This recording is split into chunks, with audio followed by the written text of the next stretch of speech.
Chapter 17. Lissoy and Clonmacnoise. Since we could not get to Athlone by water, we must needs get there by rail, so, most regretfully, next morning, we bid goodbye to Castleconnell and took train for Limerick. Half an hour later, we pulled out of the Limerick terminus, circled about the town, crossed the Shannon by a long, low bridge, and were in County Clare. Ruins are more numerous here than almost anywhere else in Ireland, for this western slope of the Shannon Valley, so fertile and coveted, was famous fighting ground. There were one or two in sight all the time, across the beautiful rolling meadows. Near Cratloe there are three, their great square keeps looming above the trees, and looking out across the wide Shannon estuary. A little farther on is the famous seat of the Earls of Thomond, Bunratty Castle, a fine old fortress with all the approved medieval trimmings of moat, guard room, banqueting hall, dungeons, and torture chamber, and I am sorry we did not get to visit it. Indeed, there are many places in the neighbourhood worth a visit, but if one is going to visit every Irish ruin, he will need 10 years for the task. Only, it does cause a pang of the heart to pass any of them by.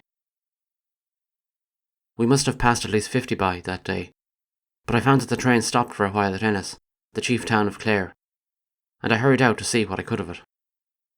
It is certainly a picturesque place, with narrow winding streets, and queer little courts, and houses painted pink or washed with yellow ochre.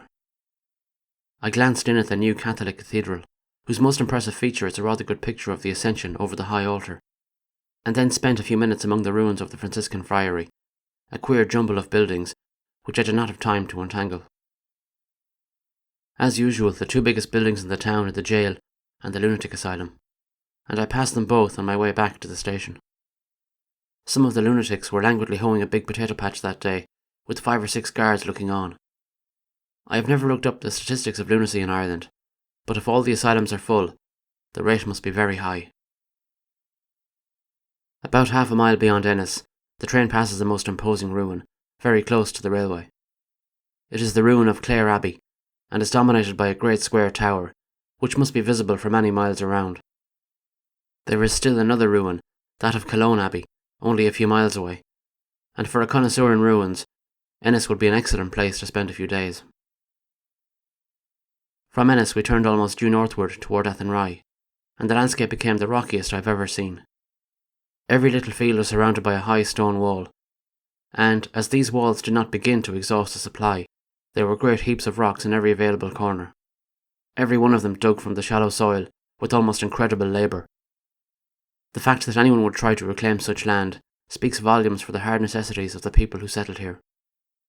I don't suppose they enjoyed the labour, but they had no choice. At least, their only choice was to wrest a living from these rocky fields, or starve. No doubt many of them did starve, but the rest kept labouring on, with insect-like industry, reclaiming this corner and that, adding to the soil of their fields, inch by inch. There is an old saying that, in this district, and in others like it in Connacht, the first 3 crops are stones, and I can well believe it. The green appearance of these hillsides is a delusion and a snare, for it is nothing but a skin of turf over the rocks, and these rocks must be dug away to the depth of 2 feet sometimes, before the soil is reached. In any other part of the world, a man who would attempt to convert such a hillside into an arable field would be thought insane. Here, in the west of Ireland, it is the usual thing. Most tragic of all, after it was fit for tillage, it did not belong to the man whose labour had made it so, but to his English landlord, who promptly proceeded to raise the rent. We ran out of this rocky land at last, and crossed a vast bog, scarred with long, black, water-filled ditches, from which the turf had been taken. There were a few people here and there cutting it, but a woman who had gotten into the compartment with us said that the continued wet weather had made the work very difficult and dangerous.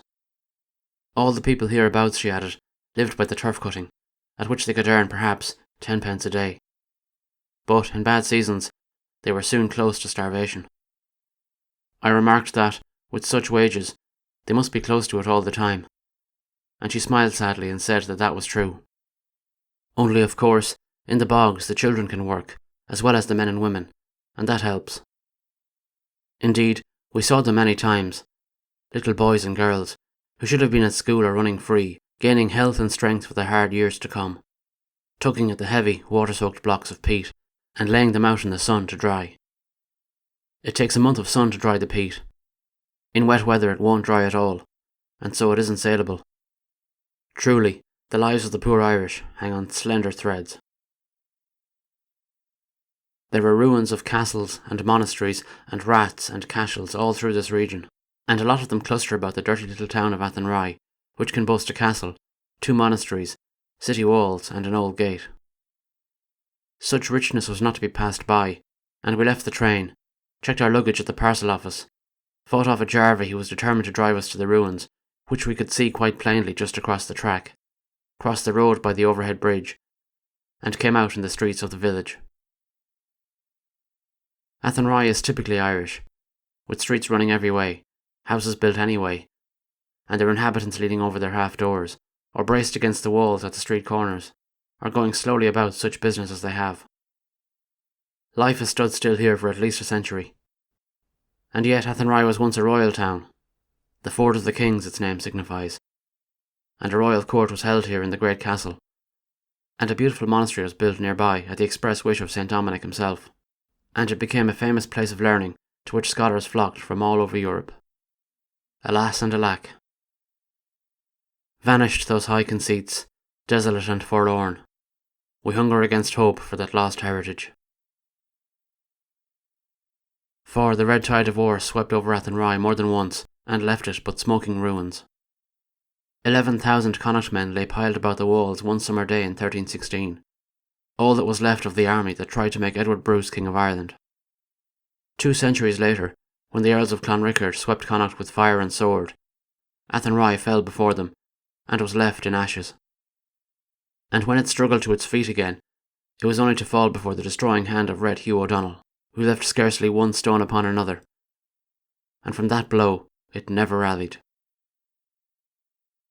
One of the old gates still survives, well preserved in spite of war and weather.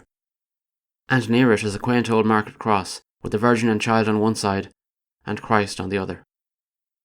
All that is left of the 13th century castle is the gabled keep, looming high on a rock just back of the town, and some fragments of the battlemented curtains. All the floors have fallen in, and its 4 massive walls are open to the heavens. Red Hugh, when he destroyed it, did his work well. The ruins of the abbey nestle in the shadow of the rock on which the castle stands, and we made our way down to them, along disordered streets swarming with geese, ducks, dogs, chickens and children, only to find the way closed by an iron gate, securely padlocked. But a passer-by told us that the village blacksmith had the key, and indicated vaguely the way to his shop, which we found after some circuitous wanderings. The smith was a gnarled little man, quite the reverse of Longfellow's, and as soon as we had made our errand known, he snatched down the keys and hastened to lead the way to the ruins, leaving his work without pausing to remove his apron, and without a backward glance at his helper, who stood open-mouthed by the forge.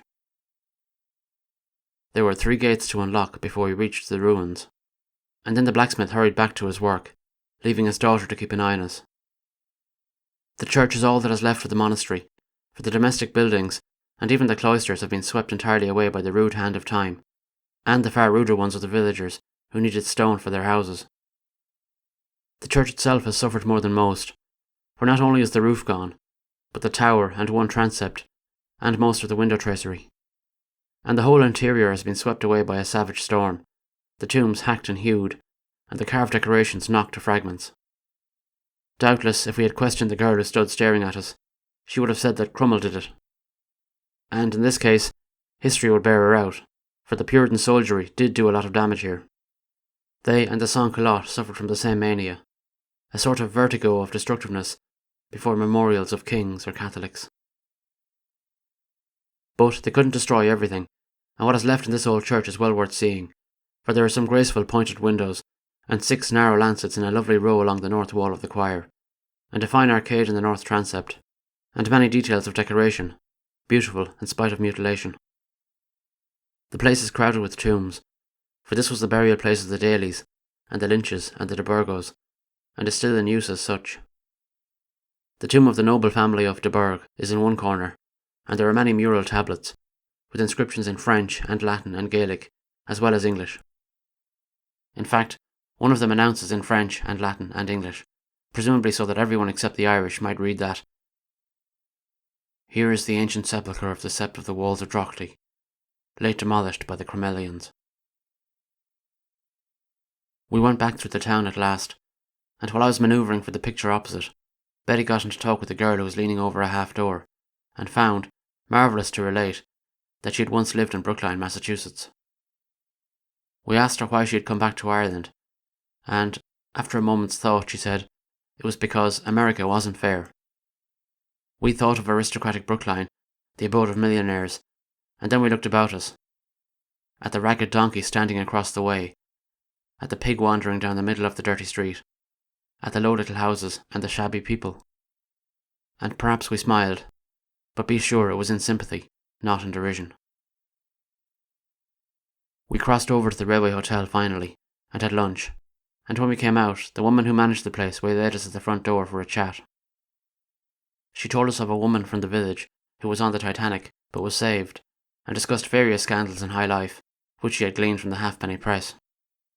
And then we spoke of the girl we had met in the village, and she deplored the high and mighty airs which some of the girls who come home from America give themselves.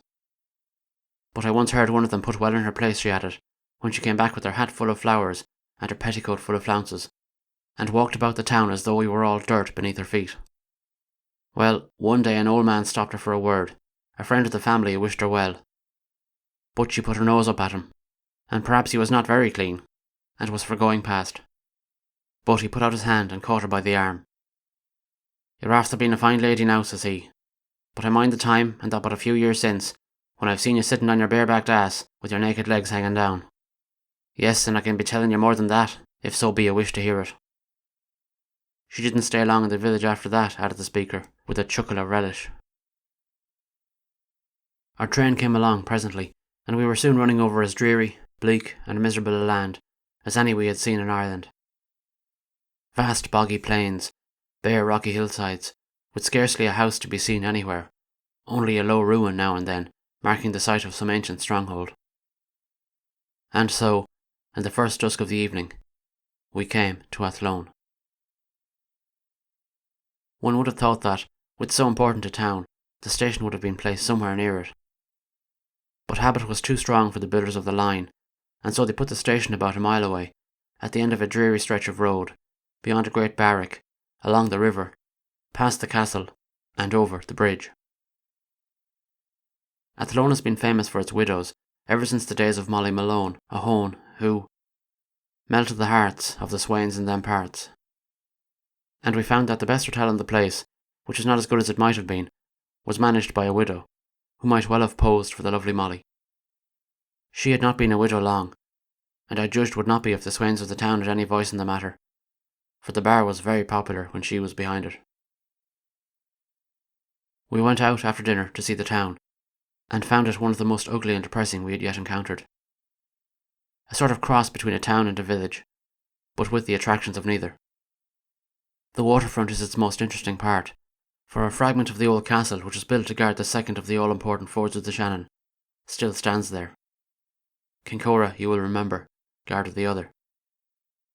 But Kincora was 3 days' march to the southward, and for 2 days' march to the northward there was no other place where the Shannon could be crossed. And so, here at the ford just below Loch Ree, in the old days, a franklin named Lewin set up a rude little inn, and the place came to be known as Lewin, Lewin's Ford, Athlone. Here in the year 1001, hostages were sent from all Ireland to meet Brian Boru and proclaim him High King. And here, a century later, the O'Connors built a rath and a tower to guard the ford and levy tribute upon all who used it. In another 100 years, the Normans had seized it and put up the strong, round-towered castle, parts of which still remain. And for 7 centuries after that, the English power sat astride the passage of Connaught, save for the brief time after the Battle of the Boyne it was held by the Irish. But Ginkle captured it, as he was soon to capture Limerick, and a few years later most of what was left of the town was destroyed when the magazine of the castle blew up during a thunderstorm.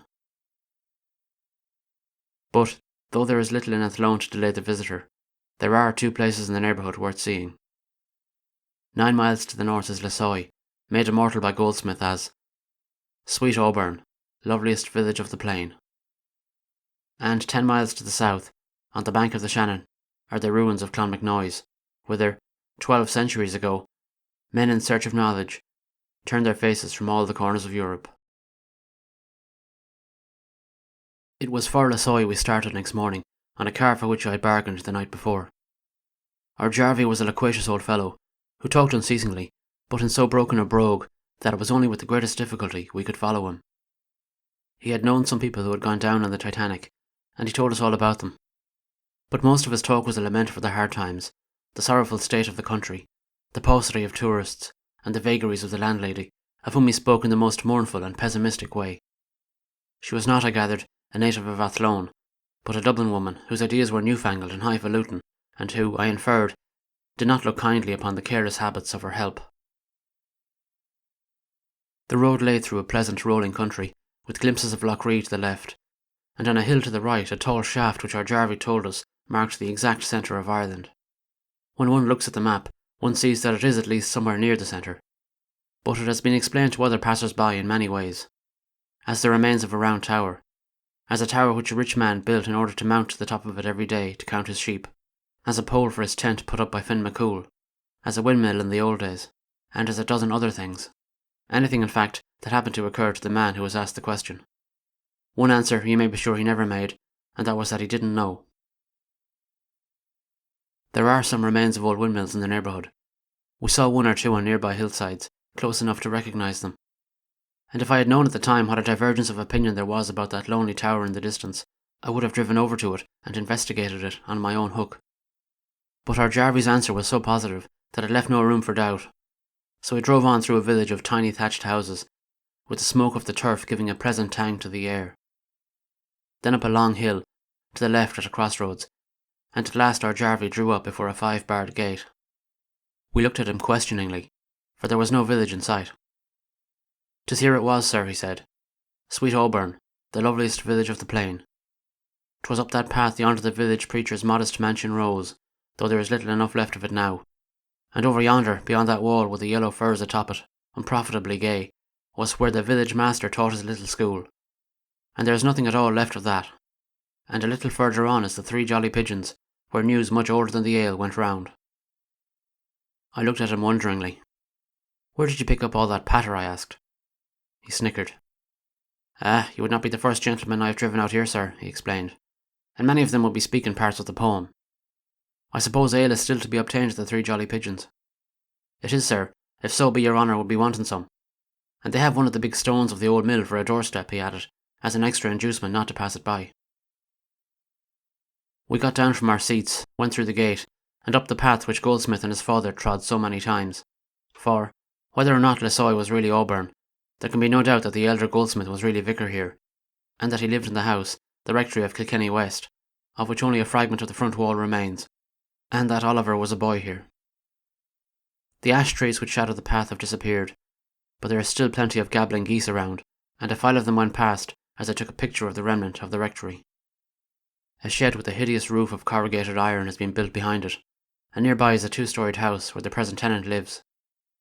We found an old woman, for all the world like Goldsmith's, widowed solitary thing, carding wool in an outhouse, and she showed us the old well, deep in the ground, walled around and approached by a steep flight of steps. There was nothing more to see, so we went back to the gate, escorted by 3 friendly pigs, and clambered up to our seats again, and looked out over the valley. There is nothing in that valley but gently rolling pastures, and nothing lives there now but sheep and cattle. And it sends a chill up the spine to realise that once a village stood there, and that it has melted away into the earth. Not a stone is left of its houses, not a sod of its walls, not a flower of its gardens. But that village was Lissoy, not Auburn. No such village as Auburn ever existed in Ireland, where the young folks sported on the village green, and the swain responsive to the milkmaid sung, and the village master taught his school during the day, and argued with the preacher in the evening, and a jolly crowd gathered every night at the inn to drink the nut-brown ale. There is not a single Irish detail in that picture. It is all English, just as Goldsmith intended it should be, for it was of England's griefs he was writing, not of Ireland's. In that day, few people here in Westmeath spoke anything but Irish. The village children knew nothing of schools, except hedgerow ones, taught by some fugitive priest. The honest rustics had no decent churches, but only hidden caves and dark valleys, where mass was said secretly and at the risk of life. And, rest assured, when any inhabitant of this valley had money to spend for drink, he wasted it on no such futile beverage as nut-brown ale.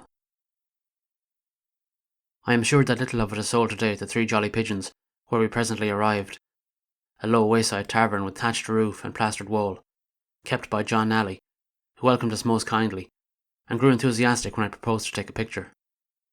There was a rickety donkey cart standing by the door, and its owner came out to be in the picture too. Raggeder even than his donkey, disreputable, dirty, gin-soaked, and with only a jagged tooth or two in his expansive mouth, but carefree and full of mirth. Betty, who had been admiring the supreme raggedness of the donkey, asked its name. "Top of the morning, miss," answered the man with a shout of laughter, and I am sure the name was the inspiration of the moment. And then, while our Jarvey drank his whisky, I had a talk with Mr. Nally, who, of course, for reasons of trade perhaps, is firmly of the belief that Auburn is Lissoy, and no other. And he told me of another poet who was born down on the banks of the Inny, a mile or two away, and who, in the old days, spent many an evening at the Pigeons. Johnny Casey he called him, and it turned out to be that same John Keegan Casey who wrote The Rising of the Moon, and Maura My Girl, and Gracie Oak McCree, and Donal Kenny. Irish subjects all, and most of them local ones as well. Donal Kenny, for instance, was a bold blade, a clever hand with the snare and the net, who turned the heads of all the girls in the neighbourhood, and broke those of most of the boys, until it was glad they were when he went off with himself to America. I have looked up the poem since, and I fear that Casey enveloped the parting scene with exaggerated sentiment. Yet the verses have a swing to them. "Come, piper, play the shaskin reel, or else the lass is on the heather. And Mary, lay aside your wheel, until we dance once more together. At fair and pattern oft before, of reels and jigs we've tripped full many, but ne'er again this loved old floor will feel the foot of Donal Kenny." We tore ourselves away at last, taking a road which ran along the border of the lake, a beautiful sheet of bluest water, dotted with greenest islands, with the rolling plains of Roscommon rising beyond. And then, from the top of a long hill, we saw below us the spires of Athlone, and soon we were rattling down into the town. That morning, while looking through our guidebook, we had encountered a sentence which piqued our curiosity. It was this: "Some of the walls of St. Peter's Abbey remain, in which can be seen one of those curious figures called Sheila na gig." I remember dimly that, back at Cashel, John Minogue had called our attention to a grotesque figure with twisted legs and distorted visage, carved in a stone, and had called it something that sounded like Sheila na gig. But I wasn't sure, and so we started out blithely to find this one. Right at the start, we met with unexpected difficulties, for nobody at the hotel, not even the ancient Jarvey, had ever heard of the Sheila na gig. The barmaid, however, said that St. Peter's Abbey was on the other side of the river, past the castle, so we went over there, and found that part of the town much more dilapidated and picturesque than the more modern portion on the Westmeath side. We wandered around for quite a while, asking the way of this person and that, and finally we wound up at St. Peter's Church, a new structure and one singularly uninteresting. It was evident that there was no Sheila na gig there, and at this point Betty surrendered, and went back to the hotel to write some letters. But I had started out on the quest of the Sheila na gig, and I was determined to find it. I thought possibly it might be somewhere among the ruins of the Franciscan Abbey, which stand close to the other side of the river. So I crossed the river again, and after walking about a mile along a high wall through a dirty lane, reached a gate, only to find it locked. There was a man inside, raking a gravelled walk, but he said nobody was admitted to the ruins, and anyway he was quite positive that there was no such thing as a Sheila na gig among them. He added that a portion of the ruins had been torn down to make room for an extension of the Athlone woolen mills, and perhaps they had the Sheila na gig there. I had no faith in this suggestion, but for want of something better to do, I turned in at the office of the mills, and was warmly welcomed by the manager, who invited me to inspect the place. It is an exceedingly rambling and haphazard structure, but it gives employment to hundreds of people, mostly girls and women, whose pale faces and drooping figures bore testimony to the wearing nature of the work. The mill gets the wool in the raw state, straight from the grower, and the processes by which it is cleaned and carded and spun into thread, and dyed, and woven into cloth, and inspected, and weighed, and finally rolled up ready for the market, are many and intricate. The manager told me that the mill turned out 30,000 yards of tweed a week, and he hoped to turn out even more as soon as a reduction of the tariff permitted him to get into the American market. Even with a duty of 45%, he could compete with American tweeds, and with the lower duty he could undersell them. It needed only a glance at the shabby, toil-worn men and women working in his factory to understand why this was true. I didn't ask him what wages his women earned, but I did ask as to their hours of labour. They go to work at 6:30 in the morning and work till 6 in the evening, with a 3/4 hour interval for breakfast and the same for lunch.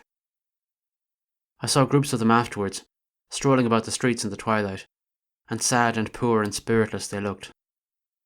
Yet they are eager for the work, for at least it keeps them alive, and one can scarcely blame the manager for sticking to the market price, and so doing his best to meet a remorseless competition. I confess that such economic problems as this are too stiff for me. As I was about to leave, I casually mentioned my search for the Sheelagig, and he knew where it was.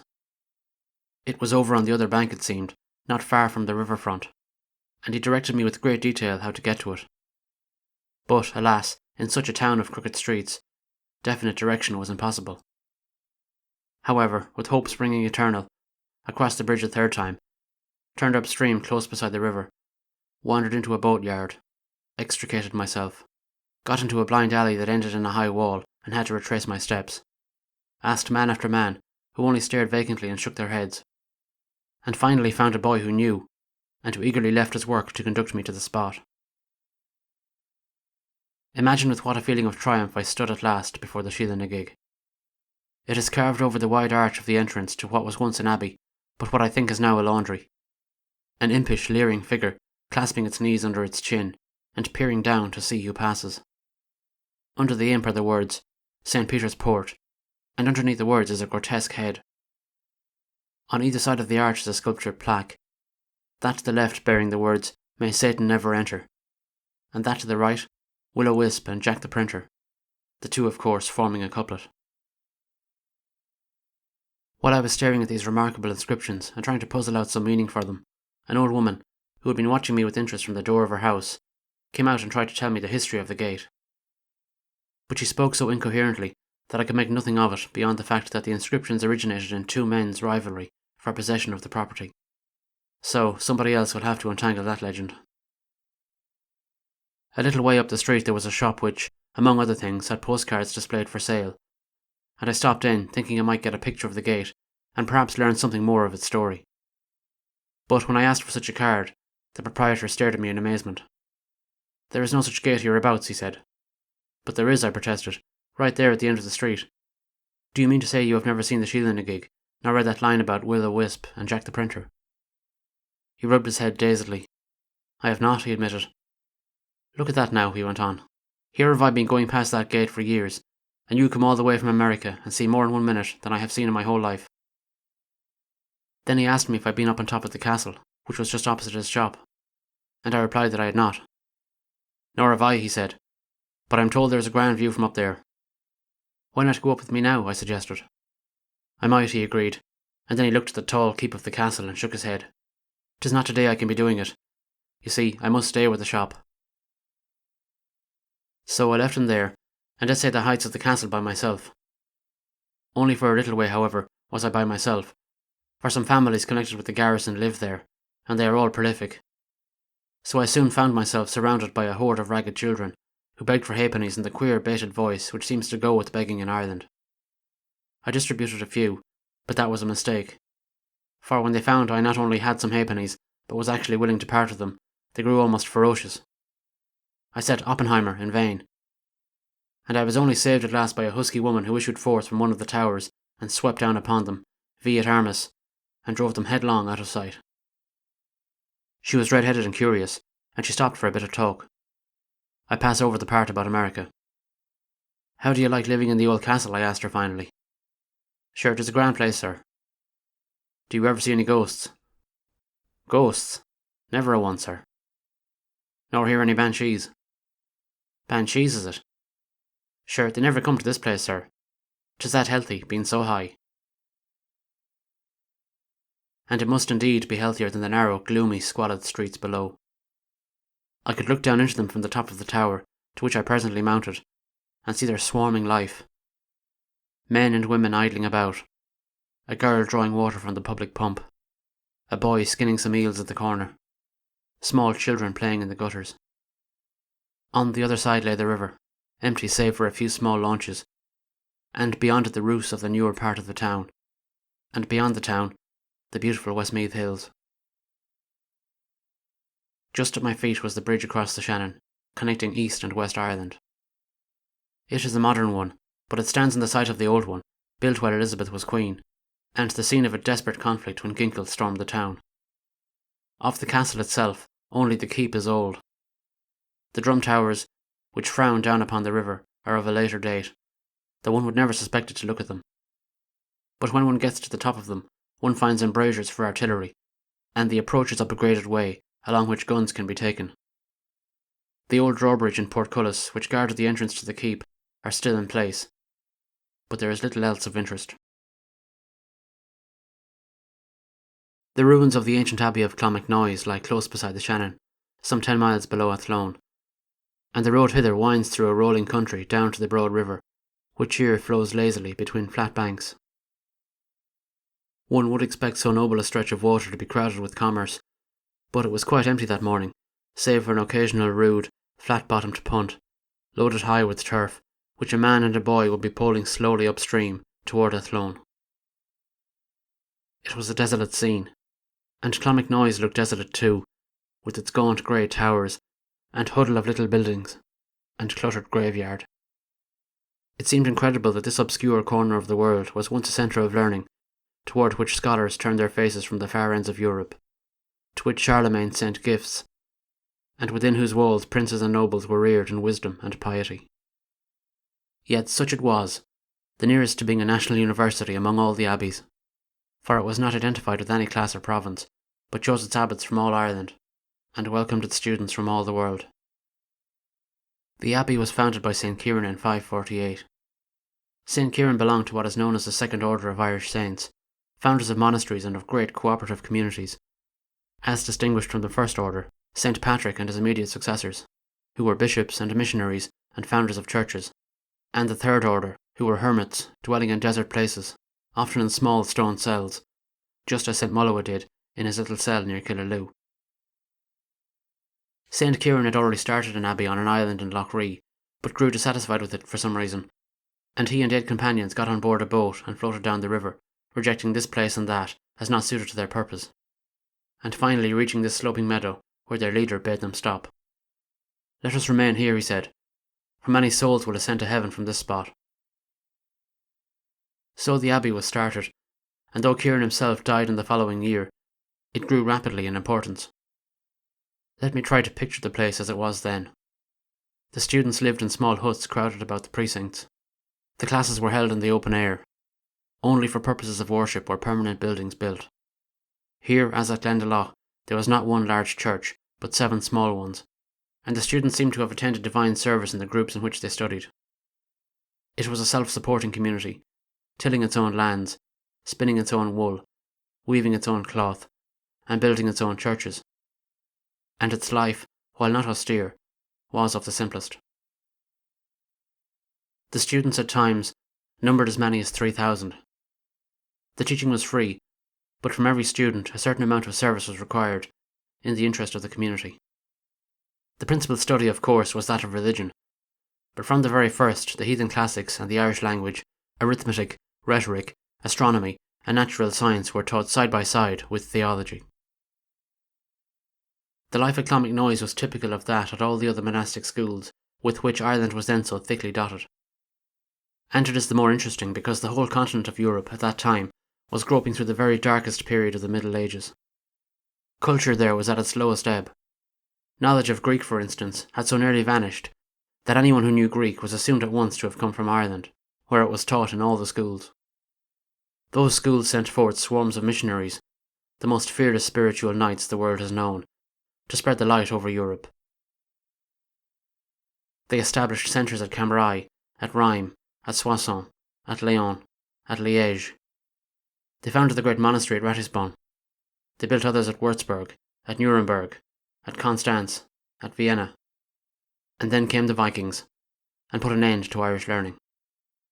For the Vikings were pagans, and the shrines of the churches, the treasuries of the monasteries and schools, were their first objects of onslaught. For 2 centuries, the Danes made of Ireland spoiled land and sword land and conquered land, ravaged her chieftaincies and her privileged churches and her sanctuaries, and rent her shrines and her reliquaries and her books, and demolished her beautiful ornamented temples. In a word, though there were 100 and sharp-ready tongues in each head, and 100 loud unceasing voices from each tongue, they could never enumerate all the Gaels suffered, both men and women, laity and clergy, noble and ignoble, from these wrathful, valiant, purely pagan people. The Danes aimed to destroy all learning, which they hated and distrusted, and they very nearly succeeded. I have already told how, under Brian Boru, the Irish drew together, and finally managed to defeat the Danes at Clontarf. And for a century and a half after that, ancient Éireann seemed to be rising from her ashes. The books destroyed by the Danes were rewritten, churches and monasteries rebuilt, schools reopened. And then came Strongbow at the head of his Normans, and that dream was ended. There was civilization in Ireland after that, but it was a civilization dominated by England. There was education, but not for the native Irish. There were great monasteries, but they were built by French or Norman monks, by Franciscans or Cistercians or Augustinians. And finally, even these were swept away with the coming of the established church. I shall not attempt to describe the ruins of the 7 churches of Clonmacnoise, except to say that, though they are all small, they are crowded with interesting detail. And there are 2 round towers, somewhat squat and rude, as a witness to the danger of Danish raiders. But the glory of the place is the magnificent sculptured cross, erected 1,000 years ago over the grave of Flann, High King of Éireann, and still standing as a witness to Irish craftsmanship. It is 10 feet high, cut from a single block of stone, and elaborately carved from top to bottom, and its date is fixed by an Irish inscription which can still be deciphered. A prayer for Coleman, who made this cross on the King Flann.